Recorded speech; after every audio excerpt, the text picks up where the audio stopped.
दोस्तों, गौतम बुद्ध की शिक्षा हर किसी के जीवन को नई दिशा दे सकती है। अगर आप भी इसे मानते हैं तो कमेंट में नमो बुद्धाय लिखना मत भूलिए। ओवरथिंकिंग एक बहुत भयानक रोग है। इसके परिणाम भयावह हैं, क्योंकि आदमी विचारों में उलझता जाता है और एक स्थिति ऐसी आ जाती है कि वह अपनी सुध बुद्ध ही खो बैठता है।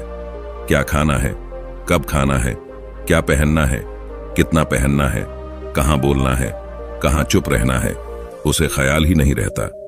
उसके हाथ पांव अपने आप चलने लगते हैं। वह मुंह से अपने आप बड़बड़ाने लगता है। अपने विचारों के चलते वह अपने से ही बातें करते रहता है। धीरे धीरे वह अपनी इस ताकत को खो देता है जो मन को कंट्रोल करती है, जहां व्यक्ति का अपने ऊपर नियंत्रण रहता है। वह नियंत्रण टूट जाता है। विचारों की ताकत से, वेग से, फ्लो से उसका अपने मन पर से, दिमाग पर से नियंत्रण हट जाता है। ऐसे व्यक्ति के लिए अब वापस मन को शांत कर पाना बहुत मुश्किल हो जाता है। दोस्तों, आइए एक बौद्ध कहानी से जानते हैं कि हम ओवरथिंकिंग को कैसे कंट्रोल कर सकते हैं। उससे पहले आपसे निवेदन है कि यदि हमारी कहानियां आपको पसंद आती हो तो वीडियो को लाइक करके, चैनल को सब्सक्राइब करके घंटी बटन को जरूर दबा ले, ताकि आने वाली हर वीडियो की नोटिफिकेशन आपको मिलती रहे। एक बार एक व्यक्ति एक बौद्ध भिक्षुक से कहता है, मुनिवर, मैं ज्यादा सोचने की आदत से परेशान हूं। मेरे मन में हमेशा गंदे विचार चलते रहते हैं। कृपया कोई समाधान बताए। बौद्ध भिक्षु ने कहा, नहीं, तुम ज्यादा सोचने की आदत से परेशान नहीं हो, बल्कि तुम इस बात से परेशान हो कि तुम्हारे मन में ना चाहते हुए भी वो सारे विचार चलते रहते हैं जिनके बारे में तुम सोचना नहीं चाहते। अगर किसी व्यक्ति के मन में लगातार अच्छे विचार आ रहे हैं तो वो कभी नहीं कहेगा कि मैं ज्यादा सोचने की आदत से परेशान हूं, बल्कि वो कहेगा कि मैं तो चिंतन कर रहा हूं। चिंता और चिंतन में यही फर्क होता है। चिंता के समय व्यक्ति के मन में वो एक ही विचार बार बार चलता रहता है जिसके बारे में वो सोचना नहीं चाहता। लेकिन चिंतन के समय व्यक्ति के मन में अच्छे और सकारात्मक विचारों की एक लयबद्ध प्रक्रिया बन जाती है जो उसे अंदर से आनंद से भर देती है। तो चिंता और चिंतन दोनों अवस्थाओं में व्यक्ति के मन में विचार ही चलते हैं। लेकिन एक अवस्था व्यक्ति के मन को आत्मग्लानि, डर और दुख से भर देती है। वहीं दूसरी अवस्था उसके अंदर बीज बोती है, उसे प्रेरित करती है।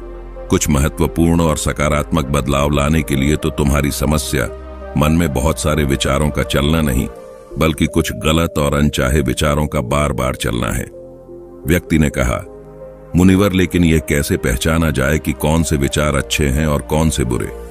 भिक्षु ने कहा, बुरे विचार वो है जो हमें सुख और आनंद का प्रलोभन तो देते हैं, लेकिन उनका परिणाम हमेशा दुखदायी होता है। और अच्छे विचार वो है जो हमारे अंदर बदलाव लाएं, हमें प्रेरित करें अपनी परिस्थितियां बदलने के लिए। हालांकि शुरुआत में अच्छे विचारों पर अमल करना मुश्किल होता है, लेकिन उनका परिणाम हमेशा सूखा ही होता है। उदाहरण के लिए, मन में एक विचार आ सकता है कि चोरी कर लेता हूं, जल्दी अमीर बन जाऊंगा। शुरुआत में तो ये विचार सुखद लग सकता है, लेकिन इस विचार के कार्य का परिणाम कितना बुरा हो सकता है ये हम सोच भी नहीं सकते। दूसरा विचार हो सकता है कि मैं खुद के शरीर को स्वस्थ और निरोगी रखने के लिए व्यायाम और प्राणायाम को अपने जीवन का हिस्सा बनाऊंगा। अब इस विचार को वास्तविक बनाने के लिए तुम्हें कर्म तो करना ही होगा, क्योंकि बिना कर्म किए अच्छा से अच्छा विचार भी किसी काम का नहीं।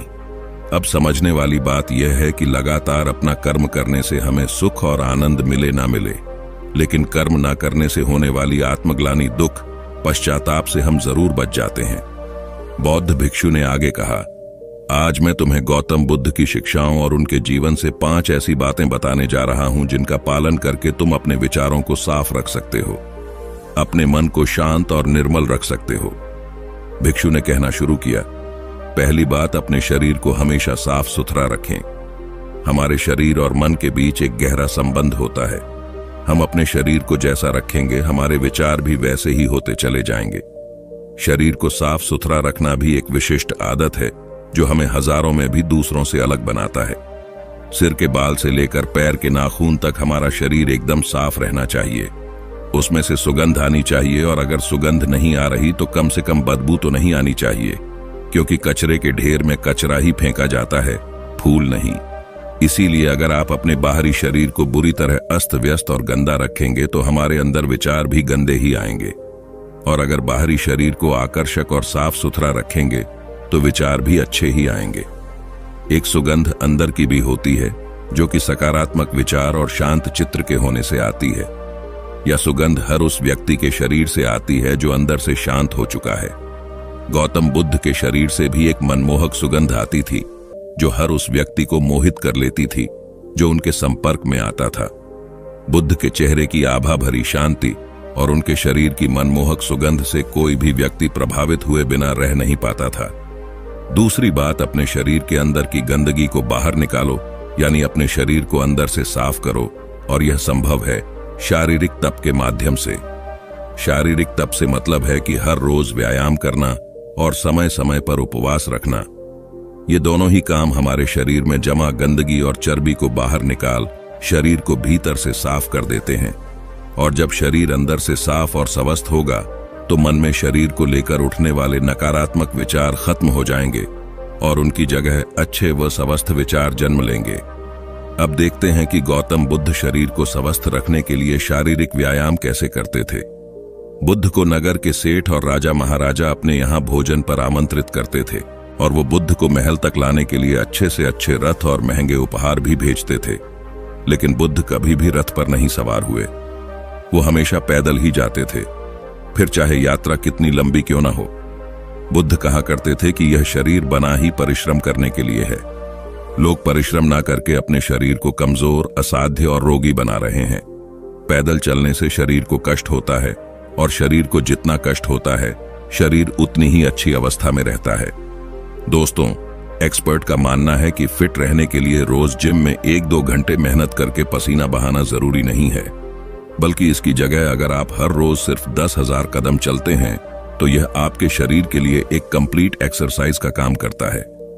रोजाना 10,000 कदम चलने से न केवल आपका वजन कम हो सकता है, बल्कि आप कई बीमारियों से छुटकारा पा सकते हैं। बौद्ध भिक्षु ने आगे कहा, तीसरी बात, उचित और सम्यक आहार। जैसा इंसान का आहार होता है वैसे ही उसके विचार हो जाते हैं। इसीलिए व्यक्ति को कभी भी तामसिक और मृत्यु भोजन नहीं करना चाहिए। उसे अपने भोजन में ज्यादा से ज्यादा जीवित वस्तु में शामिल करनी चाहिए, यानी ऐसा भोजन जो सीधे प्रकृति से प्राप्त होता है और जिसमें जीवन होता है, क्योंकि ऐसा भोजन आसानी से पच भी जाता है और शरीर में किसी प्रकार की गंदगी भी जमा नहीं करता। दूसरी बात, भोजन को हमेशा उचित मात्रा में ही लेना चाहिए, चाहे भोजन कितना हिस्सा और हल्का क्यों ना हो, लेकिन कभी भी अधिक मात्रा में भोजन नहीं करना चाहिए, क्योंकि अच्छी चीज की अति भी बुरा ही परिणाम देती है। भोजन उतना ही करो कि जब तुम भोजन करके उठो तो तुम्हारे अंदर भोजन करने की कुछ भूख शेष रहनी चाहिए। अगर तुम ऐसा नियम बना लेते हो कि मैं जब भी भोजन करूंगा तो अपनी भूख से कुछ कम खाऊंगा, तो तुम्हारे शरीर में अधिक भोजन खाने से होने वाली सारी बीमारियां पूरी तरह से खत्म हो जाएंगी। रात में हल्का और कम भोजन करो ताकि तुम्हारी जीवन ऊर्जा उस भोजन को जल्दी से बचाकर तुम्हारे आंतरिक शरीर की सफाई और मरम्मत का काम कर सकें। जब गौतम बुद्ध किसी के यहाँ भोजन के लिए जाते थे तो लोग उनके लिए तरह तरह के स्वादिष्ट व्यंजन बनवाते हैं, लेकिन बुद्ध सिर्फ उतना ही खाते जितनी भी उनकी भूख शांत हो सके। अपने शिष्यों को भी यही सिखाते थे कि भोजन पेट भरने के लिए करना चाहिए, न कि मन भरने के लिए। यहाँ समझने वाली एक बात और भी है कि अगर तुम स्वादिष्ट भोजन करने के शौकीन हो तो तुम्हें उसे एकदम त्यागना नहीं है, बस उसकी मात्रा को संयम कर देना है। सम्यक का अर्थ है ना बहुत ज्यादा और ना ही बहुत कम। चौथी बात, अपनी संगति का खास ध्यान रखो। संगति का अर्थ केवल उन लोगों या दोस्तों भर से नहीं है जिनके साथ हम अपना ज्यादातर समय बिताते हैं, बल्कि यहाँ संगति का मतलब हर उस चीज से है जो हम अपनी इंद्रियों के द्वारा ग्रहण करते हैं। जैसे कि हम किन लोगों के साथ रहते हैं, क्या देखते हैं, क्या सुनते हैं, कैसी बातें करते हैं इत्यादि। जब बुद्ध ने यह निश्चय कर लिया कि उन्हें भीतर की यात्रा पर निकलना है तो उन्होंने हर उस चीज को तुरंत ही त्याग दिया जो उस समय उन्हें लगा कि उनकी यात्रा पर बाधा बन रही है।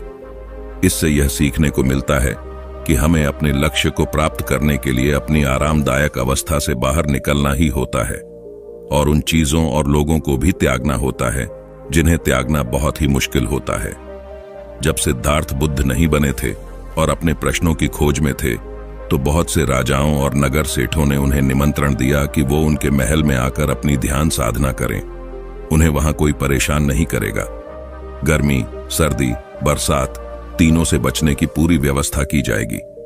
लेकिन सिद्धार्थ ने उन सबको मना कर दिया क्योंकि वह जानते थे कि उनकी यात्रा भीतर की है और वो किसी ऐसे व्यक्ति की संगति करके अपनी यात्रा पूरी नहीं कर सकती थी जो बाहर की यात्रा में ही व्यस्त हो।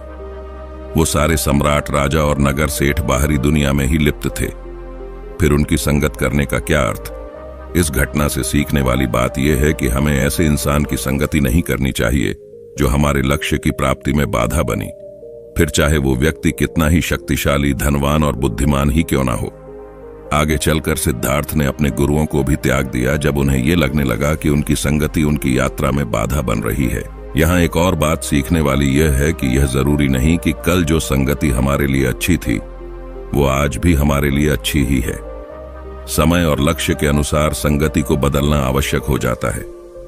अपने प्रश्नों के उत्तर खोजने की यात्रा के दौरान सिद्धार्थ का ज्यादातर समय केवल उन लोगों के साथ ही बीता जो उनकी इस यात्रा में उनके सहायक रहे। भिक्षु ने आगे कहा, 5वीं बात, जो भी सीखा है उसे अपने अभ्यास में लाओ। तुमने ध्यान साधना के बारे में सुन लिया, लेकिन अगर तुमने उसे अपने जीवन में उतारा नहीं, यानी ध्यान किया ही नहीं, तो फिर सुनने का क्या लाभ? अच्छा देखने और सुनने के बाद भी लोगों की जिंदगी में बदलाव न आने का यही एकमात्र कारण है कि लोग अच्छा देखते और सुनते तो है, लेकिन वह उसे अपने जीवन में रूपांतरित नहीं करते और फिर शिकायत करते रहते हैं कि जिंदगी में बदलाव नहीं आ रहा। इसीलिए जो भी अच्छी संगति में सीखा है उसे अपनी जिंदगी में उतारो भी। गौतम बुद्ध की यह सबसे अच्छी खासियत थी कि अपने ज्ञान की खोज के दौरान उनके गुरु उन्हें जो भी सिखाते वो तुरंत ही उस पर काम करना शुरू कर देते। वो कभी भी आज का काम कल पर नहीं डालते थे। इससे उन्हें तुरंत ही यह पता चल जाता कि कौन सी चीज काम की है और कौन सी नहीं। इसलिए जो भी अच्छा सीखा है जैसे कर्म के द्वारा व्यक्त करो। एक बात और, कुछ लोग काम के विचार को गलत समझते हैं, लेकिन काम वासना का विचार आना गलत नहीं है जब तक कि तुम उसे अति में ना सोचने लगो। मन में काम वासना का विचार उठना उतना ही स्वाभाविक है जितना भूख लगने पर भोजन का विचार उठना। इसीलिए काम वासना के विचार को गलत मत समझो।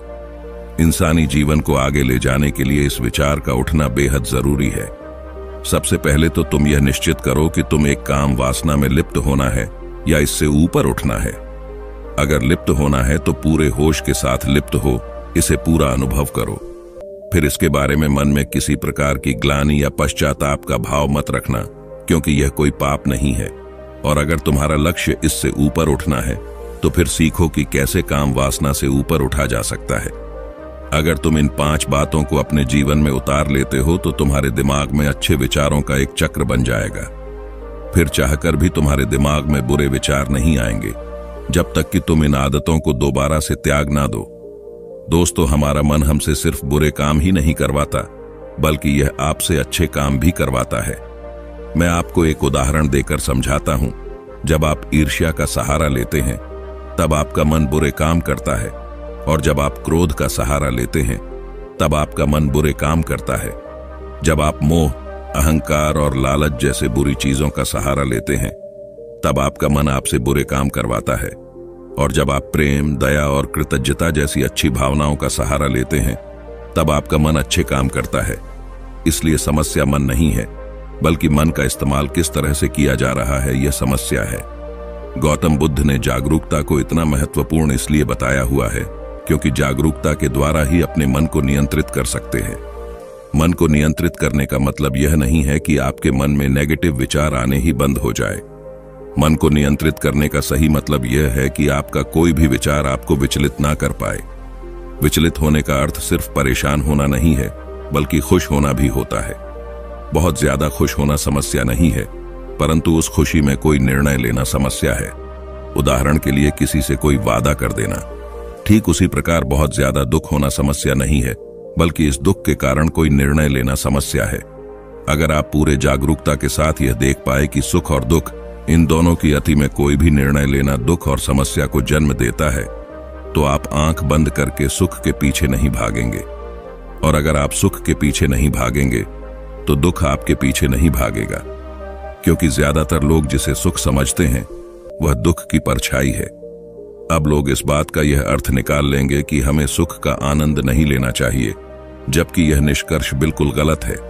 अगर आप सुख और दुख इन दोनों की अति में कोई निष्कर्ष नहीं निकालते हैं तो आप वही रहते हैं जहां आपको रहना चाहिए, मध्य बिंदु पर, जिसकी बात हर बार बुद्ध कहते हैं। मैं आपको मन के बारे में एक खास बात बताता हूं। आपको ऐसा कब लगता है कि आपको अपने मन को वश में करना चाहिए? मैं आपको बताता हूं, जब आप वो काम कर रहे होते हैं जो काम करना आपके लिए सही नहीं होता है, तब आपको महसूस होता है कि आपको अपने मन को अपने वश में करना चाहिए, मगर आप वो काम फिर भी करे जाते हैं क्योंकि आपको उस काम को करने में मजा आता है। उदाहरण के लिए चुगली करना। आपको पता है कि चुगली करने से आपको कुछ भी फायदा नहीं होगा, फिर भी आप चुगली करते हैं क्योंकि चुगली करने में शुरुआत में मजा आता है, परंतु धीरे धीरे ही आपको पता चलता है कि आप अपने ही नजरों में छोटे बन गए हो। दोस्तों, गौतम बुद्ध के द्वारा दिया गया यह सूत्र मैं आपको आज बताता हूं जो आपकी जिंदगी बदल सकता है। और वो सूत्र है, जिन कामों को करने में शुरुआती में बहुत मजा आए तो वह काम आपके लिए हानिकारक है। उदाहरण के तौर पर फनी और गंदे वीडियो देखना, वेब सीरीज, जंक फूड खाना और सुबह देर से उठाना इत्यादि। और जिन कामों को शुरुआती में करने में कम मजा आता है या बोरियत महसूस होती है, वो काम आपका जीवन बदल सकता है। उदाहरण के लिए किताबें देखना, व्यायाम करना, सुबह जल्दी उठना, ध्यान करना और इंटरनेट का सही इस्तेमाल करना इत्यादि। हमें यह समझना चाहिए कि हमारा मन केवल बुरे कामों में ही नहीं लगता, बल्कि यह अच्छे कामों में भी लगता है।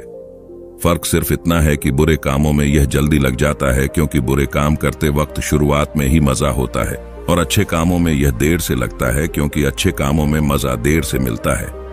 इसलिए मजे के पीछे न भागें और बल्कि सही काम के पीछे भागे, सफलता आपको निश्चित मिलेगी। बौद्ध भिक्षु के मुंह से यह सारी बातें सुनकर उस व्यक्ति को अपने प्रश्नों का उत्तर मिल चुका था। उसने बौद्ध भिक्षु का धन्यवाद किया और वहां से चला गया। नमो बुद्धाय। मित्रों, हम अपने जीवन में हमेशा अपने मन को लेकर परेशान रहते हैं। हम यह सोचते हैं कि हमारा मन भला शांत कैसे होगा। हमारे मन में तो तरह तरह के विचार चल रहे हैं। हम काम कुछ और करना चाहते हैं, लेकिन हमारा मन हमसे कुछ और ही काम करवा लेता है। इससे पहले कि आप अपने मन को शांत करने का प्रयास करें, यह जानना जरूरी है कि मन का व्यवहार शांत होने वाला है ही नहीं। अगर मन शांत होने वाला हो सकता है तो इस दुनिया में सभी के मन शांत हो गए होते और हर कोई अपना जीवन सुखी सुखी बिता रहा होता। फिर ना तो कोई हंगामा होता है और ना ही किसी तरह की कोई तकलीफ। सभी का जीवन खुशी खुशी बीत रहा होता। फिर ना तो आप और ना ही मैं पैसे कमाने के पीछे भाग रहे होते। समस्या तो यह है कि हम ज्यादा से ज्यादा चीजें इकट्ठा करना चाहते हैं क्योंकि हमें लगता है कि हमारे पास जितनी ज्यादा चीजें होंगी हम उतना ही सुखी रहेंगे। लेकिन वास्तविकता तो यही है कि बाहर की किसी भी चीज में कोई सुख नहीं है और ना ही उनमें कोई दुख है।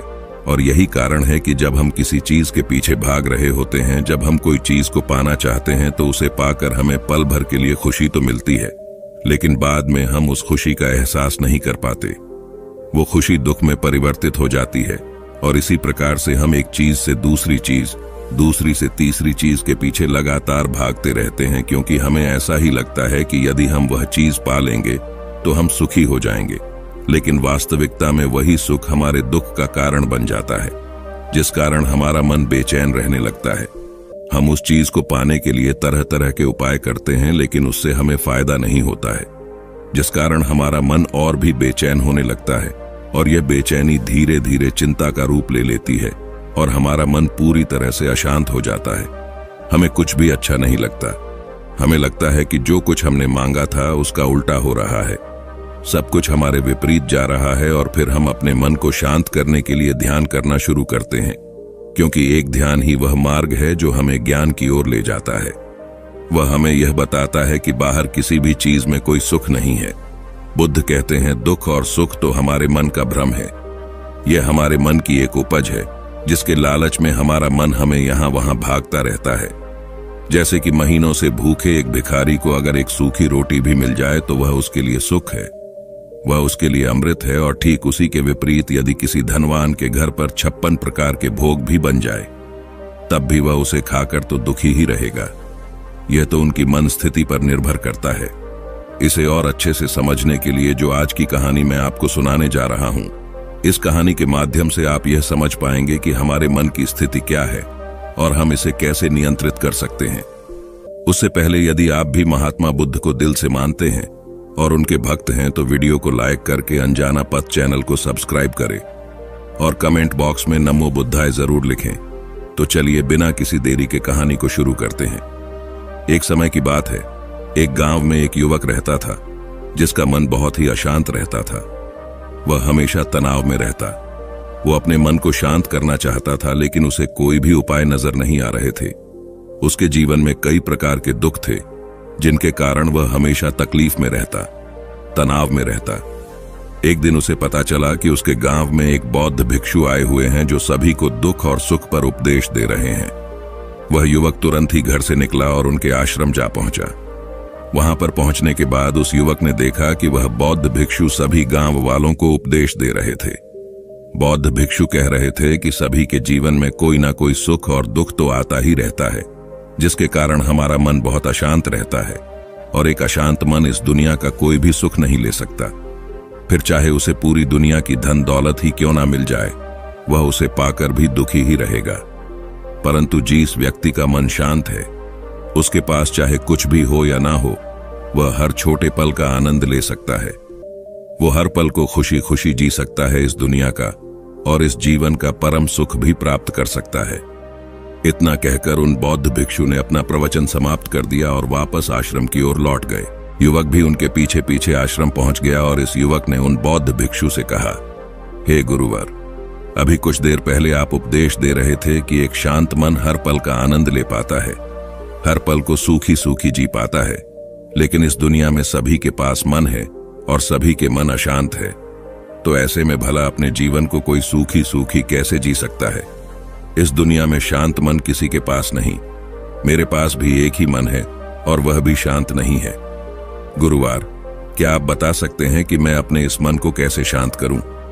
तभी बौद्ध भिक्षु ने उस युवक को ध्यान के बारे में समझाया, ध्यान के फायदे बताए और उसे कहा, बेटा, ध्यान करने से हमारा मन शांत हो जाता है। हम विचारों के दलदल से बाहर आने लगते हैं और इस कारण हमारे जीवन में सुख उत्पन्न होने लगता है। यदि तुम भी अपने जीवन में सुखी होना चाहते हो, अपने मन की इन विचारों के दलदल से बाहर निकलना चाहते हो, तुम्हें ध्यान करना चाहिए। तुम्हें ध्यान का अभ्यास करना चाहिए, क्योंकि यही वह मार्ग है जो तुम्हारे मन को शांत कर सकता है और तुम्हें सही राह पर ला सकता है। उस युवक ने उन बौद्ध भिक्षु की बात मान ली। उस युवक ने उन बौद्ध भिक्षु को प्रणाम किया और वापस घर चला गया। घर पहुंचने के बाद उसने ध्यान करना शुरू किया। वह रात भर ध्यान करता रहा, लेकिन उससे उसे कोई लाभ नहीं हुआ।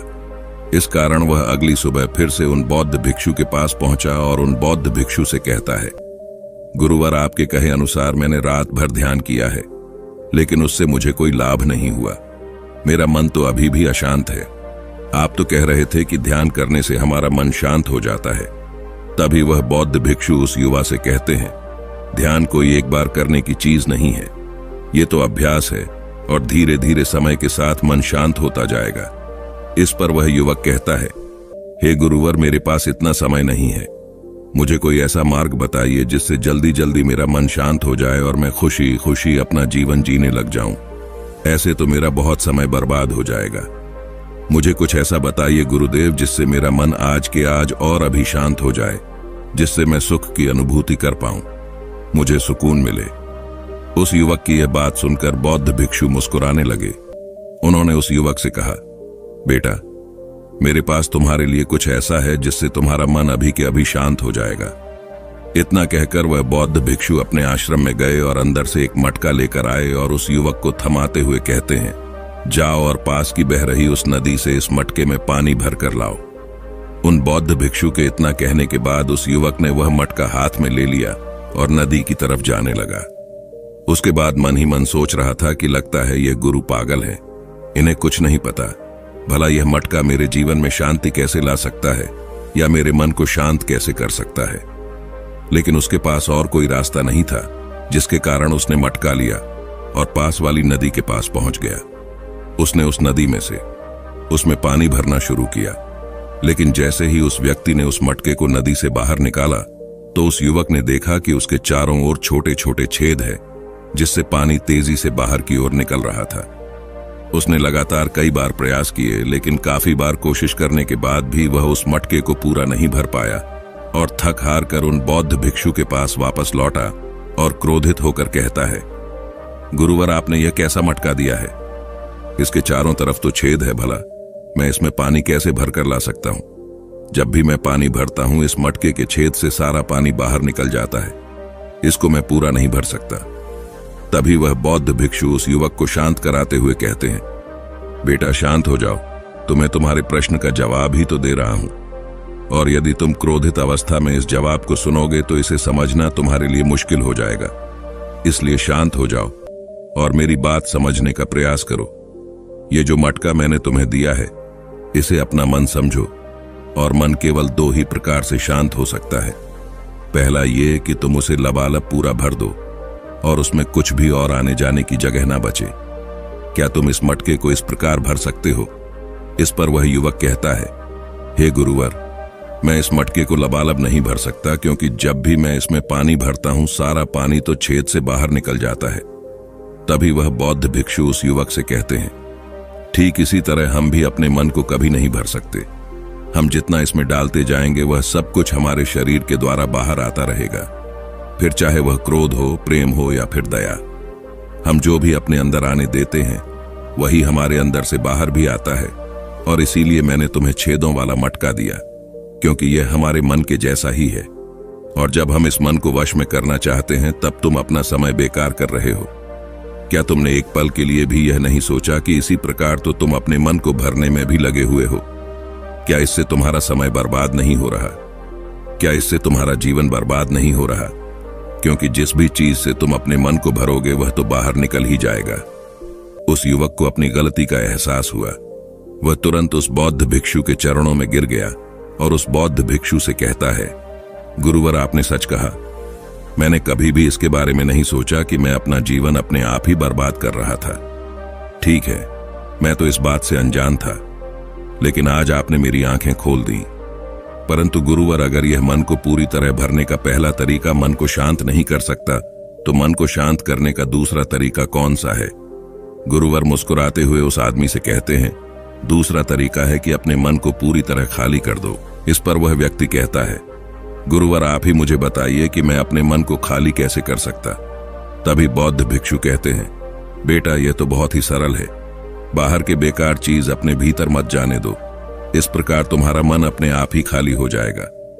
वह व्यक्ति कुछ देर सोच विचार करने के बाद बौद्ध भिक्षु से कहता है, हे गुरुदेव, यह कैसे संभव है? जो भी हम देखते हैं, सुनते हैं, वह हमारे मन में ही तो जाता है, वह हमारे भीतर की ओर ही तो जाता है, फिर मैं उसे कैसे रोक सकता हूं? इस पर बौद्ध भिक्षु मुस्कुराने लगे और उस युवक से कहते हैं, बेटा, मैं तुम्हें यही तो समझाने का प्रयास कर रहा हूं कि मन को केवल ध्यान से ही जीता जा सकता है, और एक दिन ध्यान करने से कुछ नहीं होने वाला। हमें इसके लिए समय देना होगा, हमें इसके लिए धैर्य रखना होगा, इसका निरंतर अभ्यास करना होगा।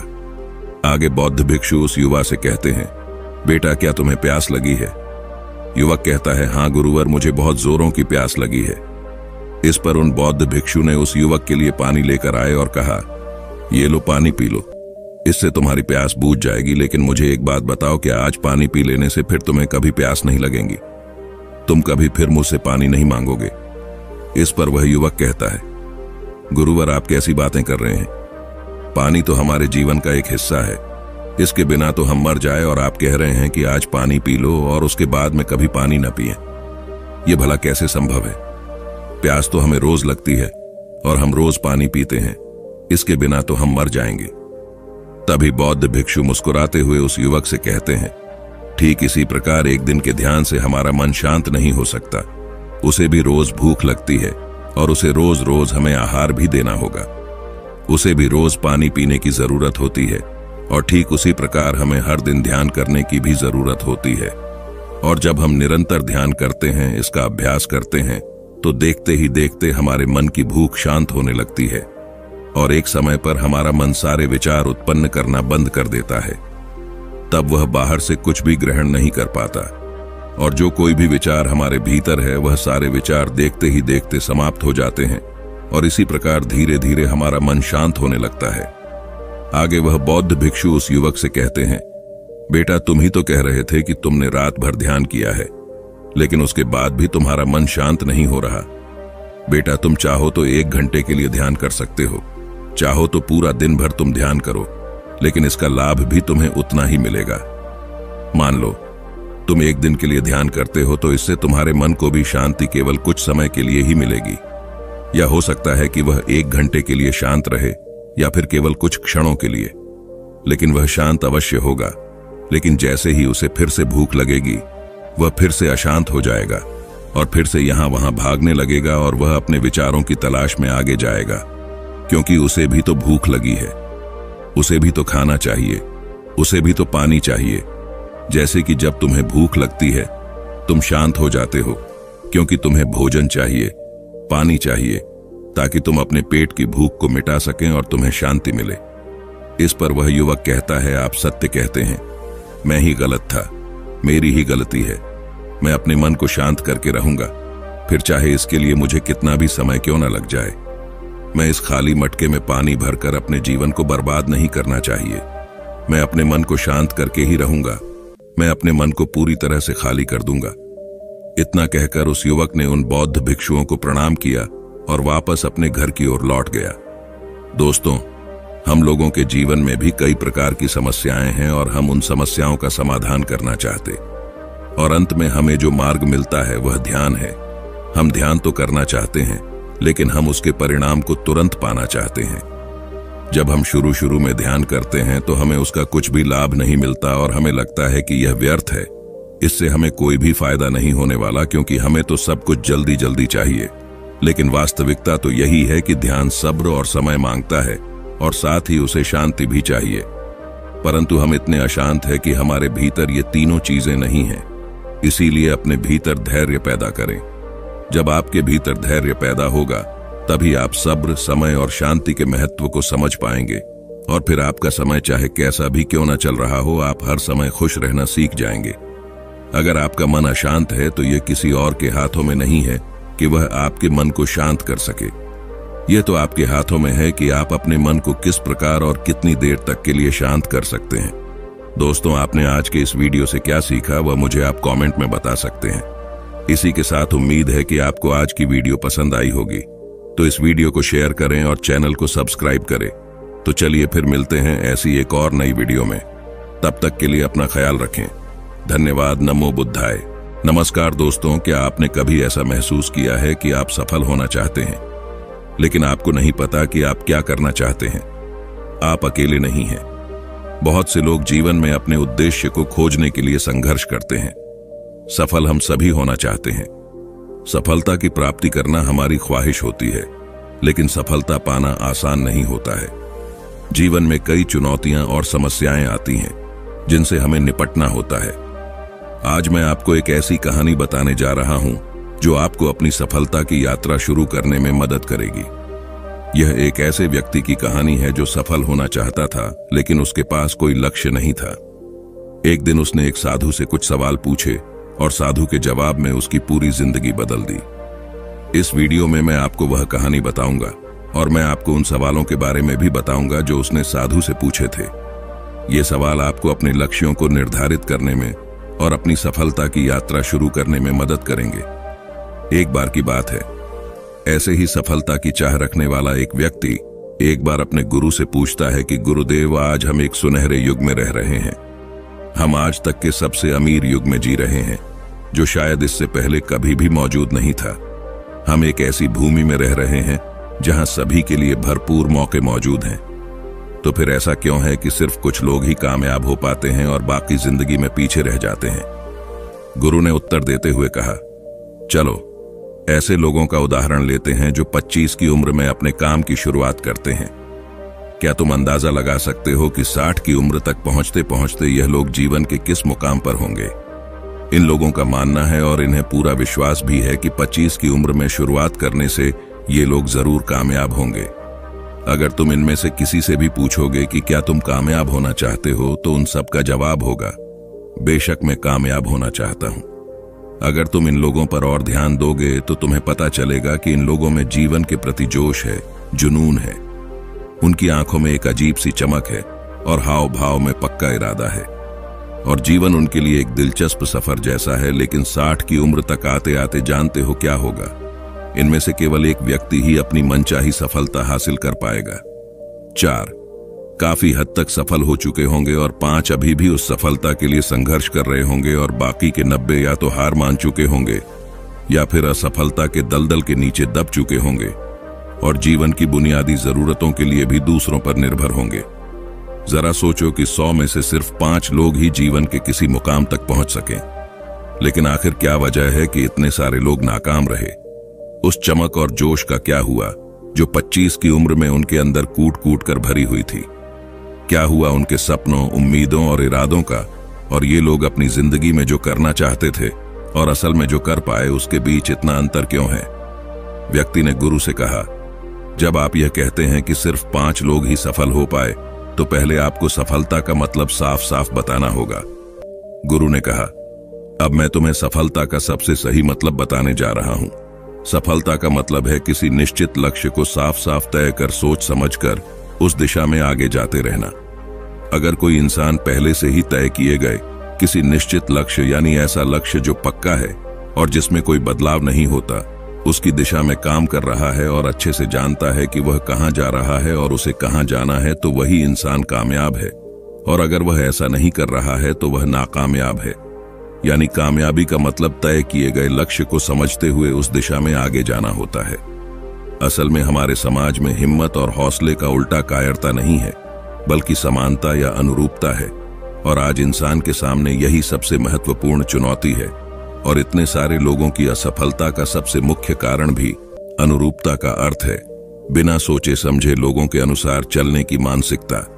ज्यादातर लोग बिना सोचे समझे, बिना यह जाने कि वह क्या कर रहे हैं, क्यों कर रहे हैं और कहां जा रहे हैं, आंखें बंद किए हुए बस वैसा ही करते जा रहे हैं जैसा दूसरे कर रहे हैं। और समस्या भी यही है कि लोग उन पर 96% लोगों की तरह काम कर रहे हैं जो सफल नहीं है। व्यक्ति ने गुरु से प्रश्न किया, आखिर इतने सारे लोग औरों की नकल क्यों करते हैं? गुरु ने मुस्कुराते हुए कहा, इसका जवाब तो शायद वह खुद भी नहीं जानते। एक बार काम करने वाले लोगों के एक समूह से एक प्रश्न किया गया। उनसे पूछा गया कि आप काम क्यों करते हैं, सुबह जल्दी क्यों उठते हैं? 20 में से 19 लोगों के पास इसका कोई ठोस जवाब नहीं था। उनमें से ज्यादातर लोगों का कहना था, सभी लोग सुबह उठकर काम करने निकल जाते हैं, इसीलिए हम भी वही कर रहे हैं जो बाकी सभी लोग कर रहे हैं। ऐसे लोगों का मानना होता है कि परिस्थितियों ने उनके जीवन को एक सांचे में डाल दिया है। ऐसे लोग बाहरी शक्तियों और परिस्थितियों से नियंत्रित होने वाले लोग होते हैं। चलो हम कामयाबी की परिभाषा पर वापस लौटते हैं। कामयाब कौन होता है? सिर्फ वही आदमी जो अपना लक्ष्य साफ साफ तय कर फिर उसकी ओर जाता है। ऐसा आदमी निश्चित करता है कि मुझे जीवन में यह बनना है और फिर उस दिशा में काम करना शुरू कर देता है। मैं तुम्हें बताता हूं कि कामयाब लोग कौन होते हैं। वह शिक्षक कामयाब हैं जो बच्चों को इसीलिए शिक्षा दे रहा है क्योंकि यही वह काम है जो वह हमेशा से करना चाहता था। वह औरत अपने जीवन में कामयाब है जो एक पत्नी और मां का किरदार निभा रही है क्योंकि वह यही बनना चाहती थी और अपनी जिम्मेदारी अच्छे से निभा भी रही है। बाजार के एक कोने में दुकान चलाने वाला दुकानदार कामयाब है क्योंकि उसने यही पेशा अपनाने का लक्ष्य तय किया था। वह व्यापारी कामयाब है जिसने अपना व्यापार मजबूत कर लिया क्योंकि यही उसका सपना था और वह यही करना चाहता था। वह प्लेयर भी कामयाब है जो अपने क्षेत्र और देश का सर्वश्रेष्ठ बनना चाहता है और इसी मकसद से उस लक्ष्य को पाने में जुट जाता है। जिन लोगों के जीवन में कोई लक्ष्य होता है वह कामयाब होते हैं क्योंकि उन्हें पता होता है कि वह कहां जा रहे हैं, किस दिशा की ओर जा रहे हैं और इससे वह कहां पहुंचने वाले हैं। बस इतनी आसान सी बात है। दूसरी तरफ नाकामयाब लोगों का मानना है कि उनके जीवन का रास्ता उनकी परिस्थितियां तय करती है, यानी जो चीजें उनके साथ होती है किसी बाहरी शक्ति द्वारा होती है। आसान शब्दों में कहें तो हर शख्स कामयाब है जो पहले से ही साफ साफ तय किए गए लक्ष्य को साकार करने की दिशा में सोच समझकर काम कर रहा है और आगे बढ़ रहा है। लेकिन 20 में से सिर्फ एक इंसान ही ऐसा कर पाता है। इसके अलावा बाकी सभी असफल हो जाते हैं। उस व्यक्ति ने गुरु से अगला प्रश्न किया, मुझे इस बात पर बहुत हैरानी होती है कि दुनिया में इतने सारे लोग मेहनत और ईमानदारी से काम करते हैं लेकिन इसके बाद भी उन्हें जिंदगी में कुछ खास हासिल नहीं हो पाता, तो वहीं कुछ लोगों को बिना ज्यादा मेहनत करे ही सब कुछ मिल जाता है। ऐसा लगता है कि जैसे उनके हाथों में कोई जादू है। मैंने कई लोगों को यह कहते हुए सुना है कि वह जिस चीज को हाथ लगा दें वह सोने में बदल जाती है। आखिर क्यों? जो इंसान कामयाब हो जाता है वह और भी ज्यादा कामयाब होता चला जाता है और हमेशा कामयाबी की दिशा में ही कोशिश और काम करता रहता है। दूसरी तरफ लोग असफल होने के बाद लगातार और असफल होते जाते हैं और असफलता की दिशा में ही काम करते रहते हैं। तो क्या फर्क है इन दोनों में? गुरु ने उत्तर देते हुए कहा, इन दोनों में फर्क सिर्फ लक्ष्य का है। जिन लोगों के पास कोई लक्ष्य होता है वह उसी दिशा में काम करते हैं, जबकि कुछ लोगों के सामने कोई लक्ष्य नहीं होता। लक्ष्य और उसे पाने की योजना बनाकर काम करने वाले लोग कामयाब होते हैं, क्योंकि उन्हें पता होता है कि किस दिशा में आगे जाना है। चलो मैं तुम्हें यह एक उदाहरण से समझाता हूं। एक ऐसे जहाज के बारे में सोचो जो बंदरगाह से निकलने वाला है। उसके पूरे सफर का नक्शा और योजना पहले से ही तय कर लिया गया है और उस जहाज का चालक और चालक दल अच्छे से जानता है कि जहाज कहां जा रहा है और सफर में कितने दिन लगेंगे। उस जहाज का एक निश्चित लक्ष्य है। एक निश्चित लक्ष्य और नक्शा साथ रखने वाला जहाज 100 में से 99 बार उसी मंजिल पर पहुंच जाएगा जहां के लिए उसे रवाना किया गया था। यानी 100% अपने लक्ष्य पर अब एक दूसरे जहाज को लेते हैं जो हूबहू पहले जहाज की तरह ही है। अंतर सिर्फ इतना सा है कि इस जहाज में कोई चालक और चालक दल नहीं है।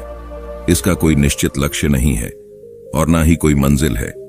हम बस उसे चालू कर देते हैं और आगे जाने देते हैं। अब ऐसे में बंदरगाह से रवाना होने के बाद या तो वह आगे जाकर डूब जाएगा या रास्ता भटक कर किसी सुनसान समुद्र के तट पर आकर अटक जाएगा या फिर समुद्री तूफान में फंस जाएगा और नष्ट हो जाएगा। ऐसा जहाज कभी किसी जगह पहुंच नहीं सकता, क्योंकि ना तो उसका कोई लक्ष्य है और ना ही कोई मंजिल और ना ही उसे रास्ता दिखाने के लिए कोई चालक दल मौजूद है। इंसानों के साथ भी ठीक ऐसा ही होता है।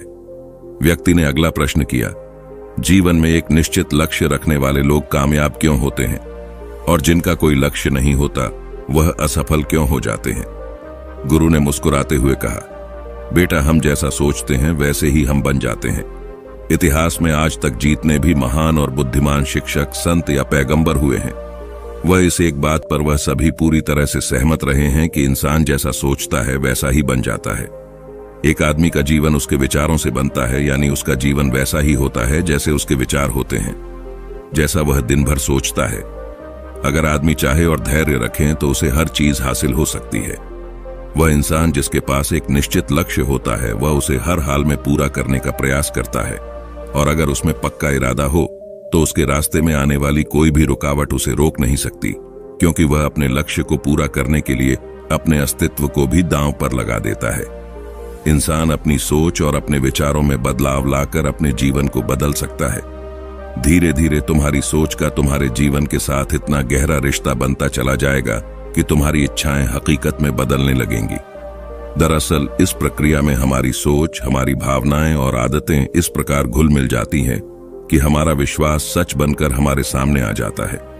अगर तुम किसी विशेष चीज के बारे में बहुत ज्यादा सोचते हो और उस पर इतना भरोसा करते हो कि यह तो होना ही है, तो निश्चित रूप से तुम उसे हासिल भी कर लोगे। अगर तुम दिल से अमीर बनने की इच्छा रखते हो तो बेशक तुम अमीर बन जाओगे। अगर तुम बुद्धिमान बनना चाहते हो तो तुम बुद्धिमान बनोगे। इसी तरह अगर तुम एक बेहतर इंसान बनना चाहते हो तो तुम जरूर पहले से कहीं बेहतर इंसान बन जाओगे। तुम्हें बस इस बात का ध्यान रखना है कि किसी भी चीज या एक लक्ष्य के लिए अपने अंदर एक मजबूत इच्छा शक्ति को विकसित करना है, और उस दौरान केवल वह एक लक्ष्य तुम्हारे सामने होना चाहिए। ऐसा नहीं होना चाहिए कि एक ही समय पर कई अलग अलग चीजों पर तुम्हारा ध्यान भटक रहा हो, क्योंकि जो विश्वास करता है उसके लिए सब कुछ मुमकिन है। ब्रह्मांड के सबसे महान नियमों में से एक नियम यह भी है कि अगर हमारी सोच नकारात्मक है तो हमें नकारात्मक परिणाम ही मिलेंगे। ये बहुत ही साधारण सा सच है जो जीवन में कामयाबी और समृद्धि का आधार है, क्योंकि अविश्वास यानी खुद पर संदेह असफलता की निशानी है। हमारी शंकाएं, हमारा आत्मसंदेह इतना खराब होता है कि वह हमें कोशिश करने से भी डरा देते हैं, और जिन मौकों को हम आसानी से जीत सकते थे उन मौकों पर भी हम बुरी तरह से हार जाते हैं। जैसा कि मैंने पहले कहा, हम वही बनते हैं जिसके बारे में हम सबसे ज्यादा सोचते हैं। इसीलिए अगर हम वह आदमी हैं जिसके सामने कोई लक्ष्य नहीं है, जिसे नहीं पता कहां जाना है, और जो इसी वजह से संदेह, डर और चिंताओं में घिरा हुआ है, वह वैसा ही बन जाएगा जैसा वह सोच रहा है। अगर कोई इंसान किसी भी चीज के बारे में सोच ही नहीं रहा है तो अंत में वह कुछ भी नहीं बन पाएगा, कहीं भी नहीं पहुंच पाएगा। फिर व्यक्ति ने अपने गुरु से पूछा, हम वैसे ही क्यों बन जाते हैं जैसा हम सोचते हैं? गुरु ने जवाब दिया, कल्पना करो कि एक किसान के पास एक छोटी सी जमीन है। यह जमीन बहुत उपजाऊ है। किसान इस जमीन में अपनी इच्छा के अनुसार कोई भी बीज बो सकता है। जमीन को इस बात से कोई फर्क नहीं होता कि उसमें क्या बोया जा रहा है। यह फैसला पूरी तरह से किसान पर निर्भर करता है। ठीक इसी तरह हमारा मन भी एक जमीन की तरह होता है। मन को भी इस बात से कोई फर्क नहीं होता कि हम उसमें किस तरह के विचार रखते हैं। उसमें जो कुछ भी रखा जाएगा वह वैसी ही फसल हमें देगा। उदाहरण के लिए, अगर हम अपने मन में सकारात्मक विचार रखते हैं तो हम सफलता की फसल काटेंगे, और अगर हम अपने मन में नकारात्मक विचार रखते हैं तो हम असफलता का सामना करेंगे। याद रखो, जमीन को इस बात से फर्क नहीं होता कि वह आम लौटा रही है या बबूल। ये तो बस जो उसके अंदर डाला गया था उसी को कई गुना अधिक करके वापस लौटा देती है। उसी तरह हमारा मन भी एक जमीन की तुलना में कहीं ज्यादा उपजाऊ और चमत्कारी होता है। मन को इस बात से कोई फर्क नहीं होता कि हम उसमें क्या रखते हैं, कामयाबी या सफलता, एक निश्चित और महत्वपूर्ण लक्ष्य या डर, गलतफहमी, नकारात्मकता और चिंता। लेकिन हम जो भी उसमें जाने अनजाने में रखते हैं वह वही हमें वापस लौट आता है। व्यक्ति ने गुरु से पूछा कि अगर दिमाग इतना शक्तिशाली है तो फिर लोग उसे सही इस्तेमाल क्यों नहीं करते? गुरु ने जवाब दिया कि लोग अपने दिमाग का सही इस्तेमाल नहीं करते क्योंकि वे इसे मुफ्त में पाते हैं। इंसान की फितरत होती है कि वह जो चीज है उसे मुफ्त में मिल जाती है उनकी कद्र नहीं करता। इसके बजाय वह उन चीजों को महत्व देता है और कीमती समझता है जिसके लिए उसने कोई कीमत चुकाई हो। लेकिन असल में मुफ्त में मिलने वाली चीजें ही सबसे ज्यादा महत्वपूर्ण होती हैं, जैसे कि हमारा शरीर, मन, आत्मा, मुस्कान, बुद्धि, आशाएं, इच्छाएं, हमारे सपने, हमारा परिवार, बच्चे और मित्रों का प्रेम, यहाँ तक कि प्रकृति का तोहफा जैसे हवा, धूप, पानी, मिट्टी, ये सभी अनमोल चीजें भी हमें मुफ्त में ही मिली हुई है। लेकिन जिन चीजों के लिए हम अपना धन खर्च करते हैं असल में वह इनके मुकाबले बहुत सस्ती और हल्की होती है और उन्हें किसी भी चीज से कभी भी बदला जा सकता है। लेकिन प्रकृति से जो चीजें हमें मुफ्त में मिली है उनकी कोई तुलना नहीं है और ना ही उन्हें किसी दूसरी चीज से बदला जा सकता है। इसलिए हर व्यक्ति को यह फैसला करना चाहिए कि वह अपने दिमाग का इस्तेमाल किस काम के लिए करना चाहता है। अपने लक्ष्य का बीज अपने दिमाग में बोना चाहिए। यह जीवन का सबसे महत्वपूर्ण फैसला होगा। क्या तुम अपने काम में सबसे बेहतर बनना चाहते हो? क्या तुम अपने समाज में, अपने समुदाय में ऊंचाइयों पर पहुंचना चाहते हो, या फिर क्या तुम अमीर बनना चाहते हो? तो तुम्हें बस इतना करना है कि अपने लक्ष्य को साफ तौर से सोचो और उसकी ओर कदम ले जाओ। फिर मेहनत और आग्रह से उसे पूरा करने के लिए काम करो। तुम्हारे लक्ष्य की ओर जाते रहो और जल्द ही वह दिन आएगा जब तुम्हारा सपना हकीकत में बदल जाएगा। हमेशा सकारात्मक भावना रखो और अपने मन में उसकी छवि बनाओ कि तुमने अपना लक्ष्य हासिल कर लिया है। तुम्हारी सोच और मन बल के साथ काम करो और अपने सपने की दिशा में आगे बढ़ो। ध्यान दो कि हमारे विचार और सोचने का तरीका हमारे जीवन को प्रभावित करता है। अगर तुम सकारात्मक तरीके से सोचो और मनो तो तुम्हारे लिए सफलता जादू से आएगी। इसलिए अपने लक्ष्य की ओर अग्रसर रहो, मेहनत करो और सकारात्मकता से सोचो। तुम जो सोचते हो वो तुम्हारे जीवन को दिशा देगा। व्यक्ति ने गुरु से आखिरी प्रश्न किया। उसने कहा कि क्या कोई ऐसा अभ्यास या तरीका है जिसके माध्यम से मैं इन सब बातों को अपनाकर अपने जीवन में बदलाव ला सकूं? गुरु ने कहा, बिल्कुल ऐसा अभ्यास भी है। अब मैं तुम्हें 30 दिनों का एक ऐसा अभ्यास बताने जा रहा हूं जिसको अगर तुमने सही से पूरा कर लिया तो यह तुम्हारे जीवन को बेहतर से बेहतर रूप में पूरी तरह से बदल देगा। लेकिन याद रहे, कीमत चुकाए बिना हम कुछ भी हासिल नहीं कर सकते। इसीलिए इस 30 दिन के अभ्यास का परिणाम कुल उसके बराबर होगा जितनी तुमने कोशिश की होगी या जितनी तुमने इसके लिए कीमत चुकाई होगी। अब सवाल उठता है कि यह कीमत क्या होगी? तो इसमें कई सारी बातें शामिल हैं। पहली तो यह है कि तुम्हें बुद्धि और भावना दोनों स्तर पर यह समझना होगा कि हम जैसा सोचते हैं बिल्कुल वैसा बनते भी हैं। इसीलिए अपने जीवन को अपने अनुसार चलाने के लिए तुम्हें अपने विचारों को अपने नियंत्रण में रखना होगा। यानी कि तुम्हें अंदर से यह बात माननी होगी कि तुम जैसा बोओगे वैसा ही तुम काटोगे। दूसरी बात, तुम्हें अपने मन से सभी बाधाओं को काट फेंकना होगा और यह सोचकर खुद को उस काम में झोंक देना होगा कि यही काम मेरे लिए प्रकृति ने या किसी दिव्य शक्ति ने तय किया है। यानी तुम्हें यह मानना होगा कि सभी सीमा रेखाएं, सभी मानसिक रुकावटें तुम्हारी खुद की बनाई हुई है और तुम्हारे सामने तुम्हारी कल्पना से भी ज्यादा अवसर मौजूद हैं। यानी तुम्हें उन तमाम छोटे और सीमित सोच व विचारों से ऊपर उठना होगा। दोस्तों, इसी के साथ उम्मीद है कि आपको आज की वीडियो पसंद आई होगी, तो इस वीडियो को उस इंसान को शेयर करें जिसे यह कहानी सुनने की जरूरत है, और उसी के ठीक बाद अनजाना पथ चैनल को सब्सक्राइब करें। तो चलिए फिर मिलते हैं ऐसी एक और नई वीडियो में एक नए मैसेज के साथ। तब तक के लिए अपना ख्याल रखें। धन्यवाद। नमो बुद्धाय।